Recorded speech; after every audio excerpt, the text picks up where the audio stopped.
Hello, folks, and welcome to Shack News' live stream at E3 2016. We're here at the last day of E3, and you can see it in the crowds, the tiredness in everyone's eyes. It's coming down to the final hours, but we still have plenty of content for you folks. Throughout the entire day, we've been live streaming, showing you some great games, and I have some more great games to show you. So let's toss it over to the couch over here. I have Victor with me. How are you today? Are you enjoying your E3? Well, it's great. It's a bit exhausting, to be honest. It but has been, yeah. but it's all right. I like it. So, what are you showing us today here on our stream? Well, I'm here to introduce you to Warhammer 40K Inquisitor Martyr, which is an open-world action RPG, an open-world sandbox action RPG set in the Warhammer 40,000 universe. Awesome. Now, we've been seeing a lot of Warhammer games coming out recently, and you're going into with the 40K world or universe or galaxy or what have you. What are some challenges with creating a game that is so well known throughout history? Well, first of all, this is the very, very first action RPG in the 40K universe. So that was a challenge in itself. How to incorporate the traditional action RPG elements into a world which has its own specific rules. Yeah, as you just said, it has been around for a very long time. Yeah. A lot of people know it. So it was a challenge, and we were very happy to tackle this challenge. Awesome. So I hear you have some footage for us to show. Yes, we So have. Once we have a second, we'll toss that up on screen, Great. and we can check it out. But it's originally a tabletop game, and there's such a die-hard fan base with it. But you guys are trying to branch the series out into the gaming world. What's it like balancing the desires of the fans of the original concept of the game with gamers? Well, the thing is that we at Neocore Games, we are huge fans of the 40K universe. So we have experience with action RPGs. We created the Incredible Adventures of Van Helsing series. There you go.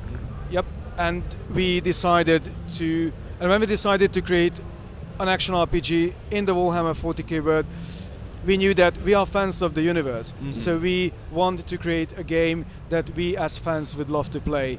So I think that what we have here is a game that could draw in action RPG fans who have no idea what the 40K universe is all about, Right. and also appeal to 40K players who have no idea what an action RPG is. Right. Okay. Interesting. Because that's the thing with the Warhammer universe and series, both Warhammer Fantasy version and 40K. It's such a huge game with a dire fan base, and there are a lot of gamers like myself. I've never played the tabletop version of the game, but I played Total War Warhammer, and I got hooked on it. Is this a game that someone can approach and be like, I don't know anything about Warhammer 40K. Can I jump in and know what's going on? That was our intention. Yes. Right. We wanted to create a game where we are going to open up gradually this whole sandbox sector that we have in the 40K universe, and we are going to introduce players, new faces to the universe, and at the same time we are going to introduce the action RPG mechanics in the Right. same way as well. Awesome. So could you give like a brief primer of what's going on in Inquisition Martyr? Like, who are you? Who are you fighting? Are we fighting the orcs? What's going on? You are an Inquisitor, and Inquisitors are very, very powerful secret agents in the Imperium of Man. Right. So they are these larger-than-life protagonists who have huge freedom in this universe where there are very strict rules Right. governing almost everything. So we always thought that as Inquisitors can come from various backgrounds, they would be very, very useful protagonists for an action RPG. So Right. we have Inquisitors, 3 classes of Inquisitors at the moment, who are roaming our own sandbox sector, and they are fighting chaos, fighting heresy. They are trying to root out chaos and heresy. So in this game, you are going to see a star map basically, and you are going to access various inquisitorial missions on the star map. But Okay. you are going to fight eventually everyone that is the enemy of the Imperium. Right. We are going to gradually open up our sector. So yes, sooner or later there will be orcs, there will be the Dark Eldar, there will be all the prominent factors and races in the 40k universe. Awesome. Now, we really haven't gotten a chance to see the world of Warhammer 40k. We had Space Marine, but we really haven't gotten a chance to just fully explore the planets and the worlds around there. What's it like creating those worlds that fans know and gamers are about to learn to love? Well, it is a challenge. I can imagine. Absolutely a challenge, but it's fun.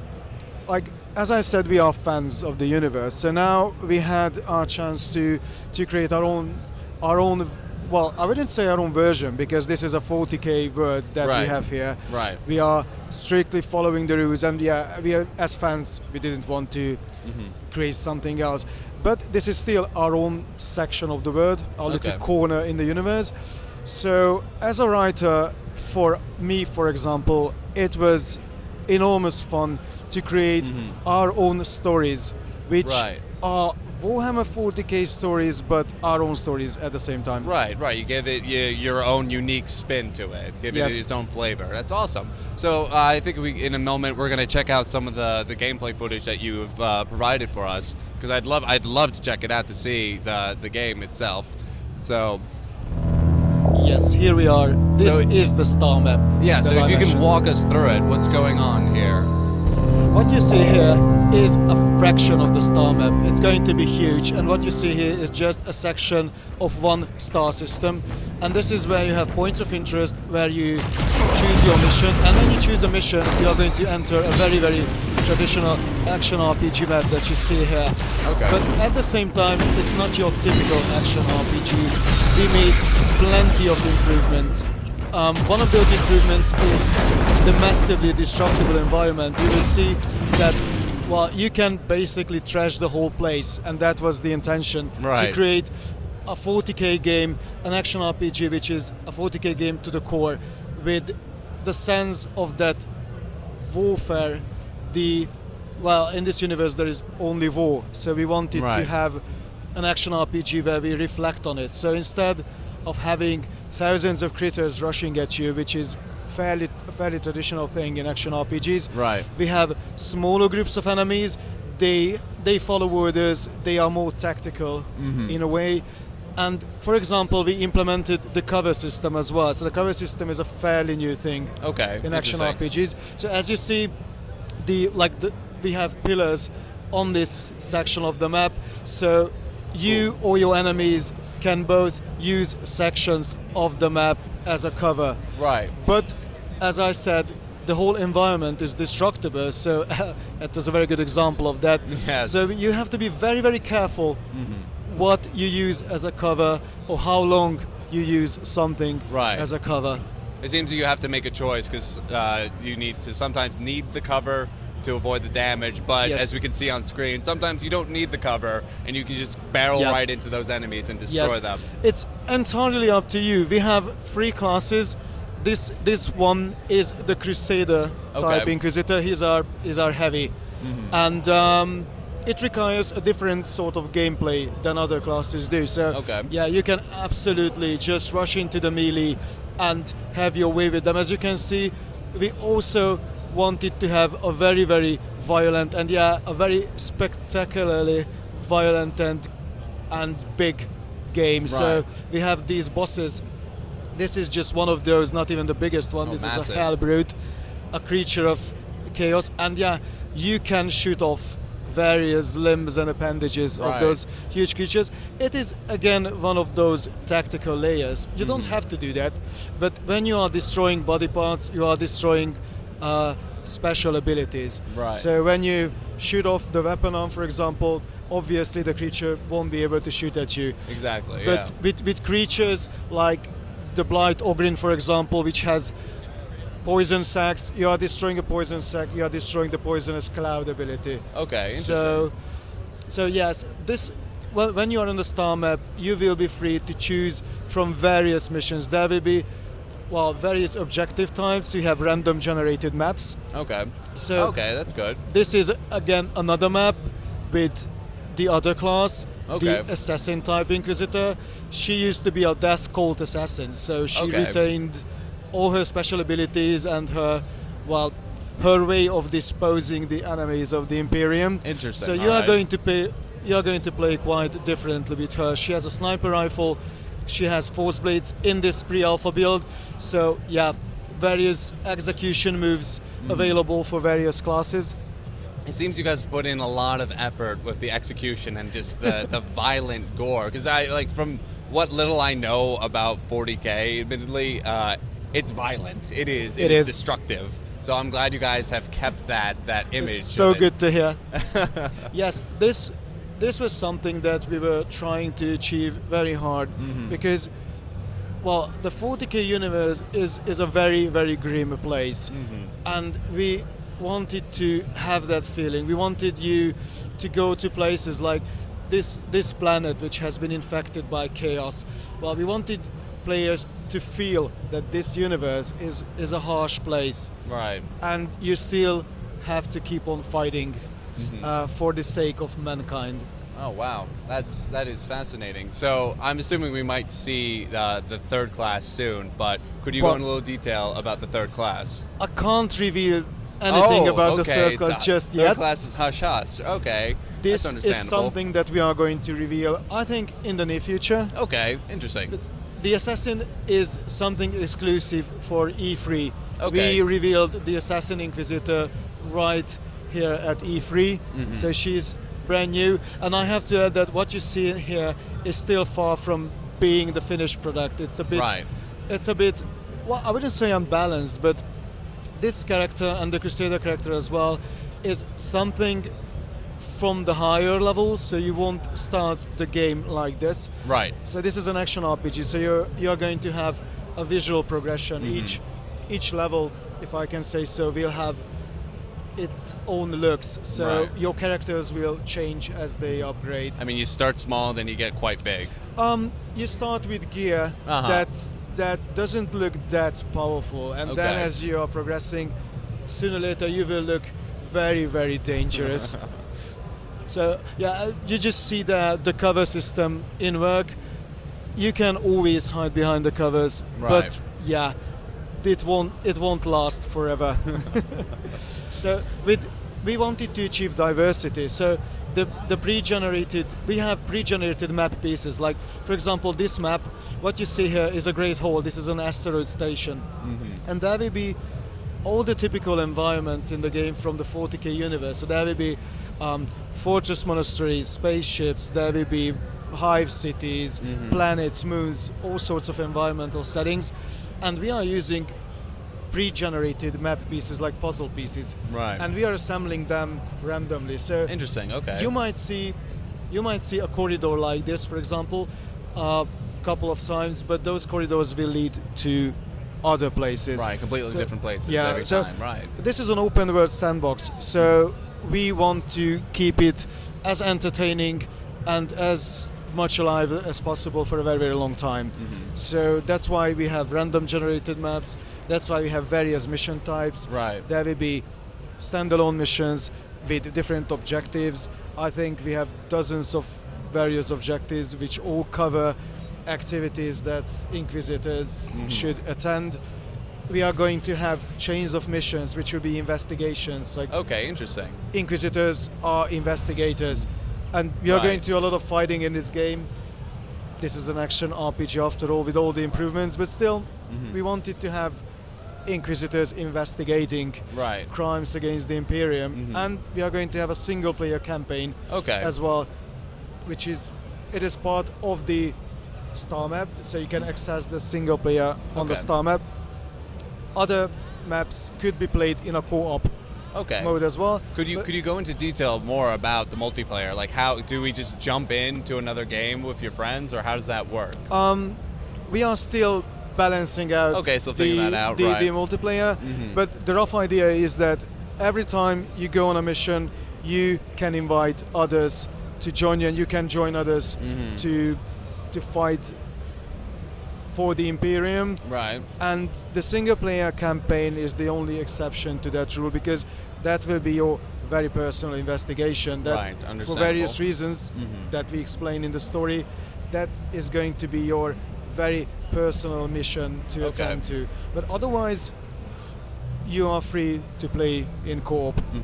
I'm looking at the chat. It seems D-Shoss is asking, is there loot drops? Will people be acquiring loot throughout their adventure? Yes, absolutely.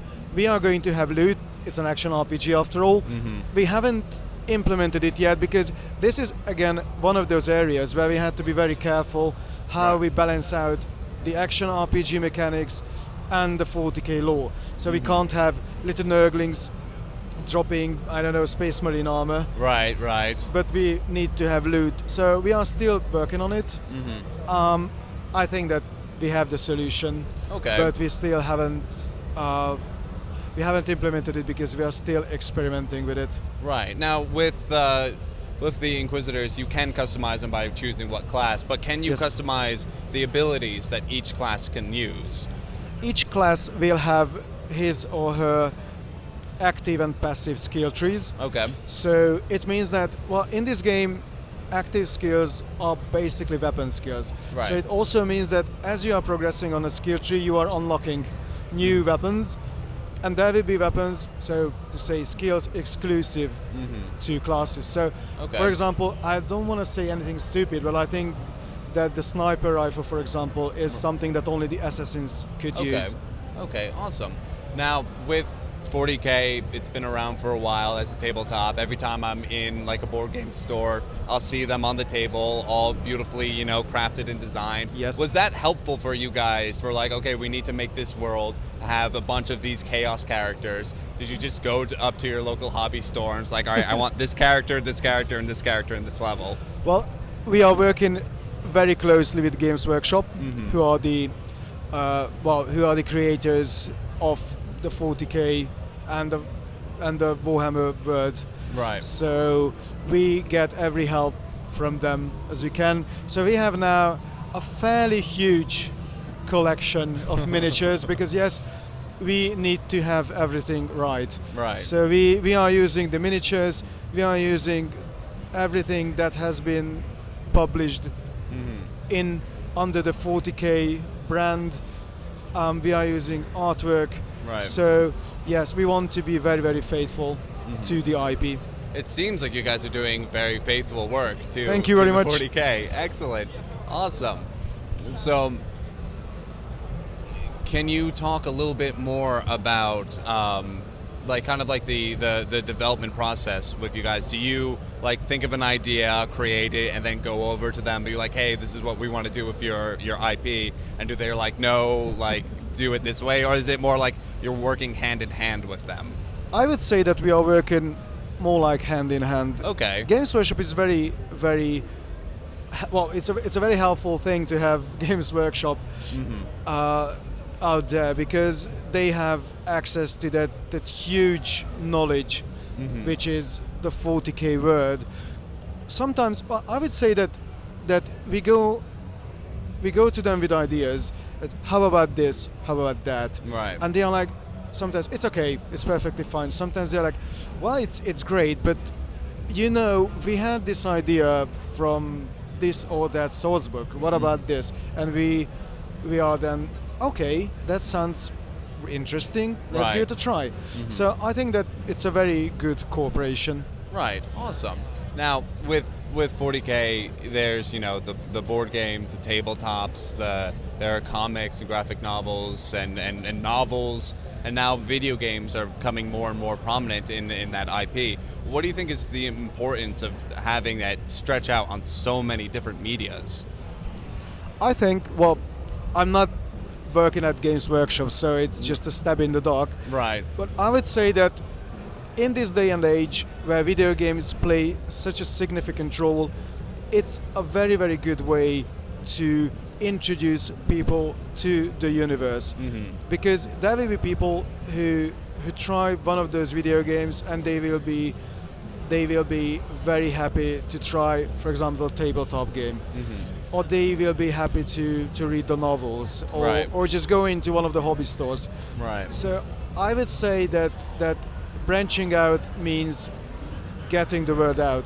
Right, and that's, I mean, the main goal is to get more fans, and I think they're doing a pretty damn good job with it. Yeah, now, I agree. Now, jumping back into the game with the sense of you said that there is co-op in the game, but Yes. is there any PvP going on? Will I be fighting my fellow Inquisitors? The Inquisition in the 40k universe looks like one giant organization which looks very united. But so it means that Inquisitors hacking other Inquisitors into pieces is not something that we would be very happy about. But Right. still, in the shadows, there are plenty of inquisitorial factions, the so-called Ordos, which have their own agenda and they are fighting their own theological battles. And we wanted to evoke this feeling that there is a war among the shadows. So in the game, each Inquisitor will have his or her fortress. Right. And an Inquisitor fortress is a special headquarters Okay. where you can, a headquarters that you can upgrade, that you can Okay. customize. And it is also our way to introduce an indirect PvP. We call it an indirect PvP mode. Okay. Interesting. It means that Inquisitors can attack other Inquisitorial fortresses, and each fortress has a defense system, group of followers who are there trying to defend the headquarters. So you are not going to fight other Inquisitors, you are going to fight other Inquisitors' defense systems, other Okay. Inquisitors' retinue. And yeah, other Inquisitors can do the same to your fortress. Okay, And interesting. when they are successful, well, they get away with your precious stash, which will lead to new tensions among the ranks of the Inquisition. Awesome. So you can customize your headquarters. You can customize your skill tree. Is there any means of crafting in the game as well that you can customize, like your armor or your weapons? This is a very good question because, again, this is one of those areas where the action RPG mechanics should suit the needs of the 40k lore. In the 40k universe, technology, ancient technology is something very sacred, and Right. tinkering with machines is heresy. Okay. And you're an Inquisitor, so you shouldn't really commit heresies along the way. Crafting system, then the crafting system is something that is a very essential part of the action RPGs. So yes, we will have a crafting system, Okay. and we are very sure that we balance it out, so we can explain why the crafting system works this way or that way in our Okay. universe. Interesting. Now, as a writer, for writing for a game like this, you're dealing with characters and like a faction of very rigid and grim people. What are the difficulties in making them relatable to the players? Yes, this is a very, very interesting topic. And the 40k universe is, well, it's called grim dark. It's so dark that it's darker than dark. So it is a challenge to create characters who are sort of likable. But our aim is to create characters who could fight for the Imperium. So they they shouldn't really be likable because they should be characters who do the job, Right. who protect the Imperium of Man. So as a writer, my aim is to create characters where you can feel that, yes, this is someone that I definitely need in a world like this to have my back, Right. to keep people protected, and a person who sometimes has to make very, very difficult choices. Right. Interesting. Wow. And will players be seeing some familiar faces within the world? Will it be like, oh, I know that guy. He was from that game or from that book? Well, at first, we are creating and fleshing out our very own sandbox sector that we Right. are going to open up gradually, and it means that we are going to publish DLCs, content patches.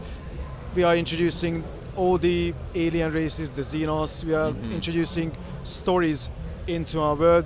So first, we are concentrating on our own material. Right. But I wouldn't say, well, at this stage, everything is possible. Right. So I'm not saying that it's impossible to see familiar faces, Okay. but at first we are going to be focusing on our own material. Okay. Interesting. And I have two final questions for you. Yes. Dishas is asking one more question. Will there be mod support? Well, it's a bit too early to talk about that. Okay. We will see. Okay, fair enough. And finally, when can players get their hands on your game, and what systems and platforms will it be available on? It is it is going to release next year, Okay. 2017, PC first, and then Xbox One and PS4 simultaneously. Okay, well, fantastic. Victor, thank you so much for Thank joining you very me much on the for having couch. me. I'm Thank very you. excited for the game, Warhammer 40K Inquisition Martyr. Check it out. It's going to be great. And if people want to learn more about your game, where can they go to check it out? We have a Facebook page, we have our own website, we have a Twitter account, so feel free to look us up because there will be plenty of material in the upcoming month. Okay, awesome. A damn pleasure again. Thank Thank you you so very much. much. Thank you. If you are just joining us, I'm sorry you just missed a fantastic interview. Anyway, hello and welcome to the live stream, Shack News 2016 at E3. We are still hanging out here on the floor. It's the last day. Everyone is quite literally exhausted, but we're still powering through. Can't wait to show you guys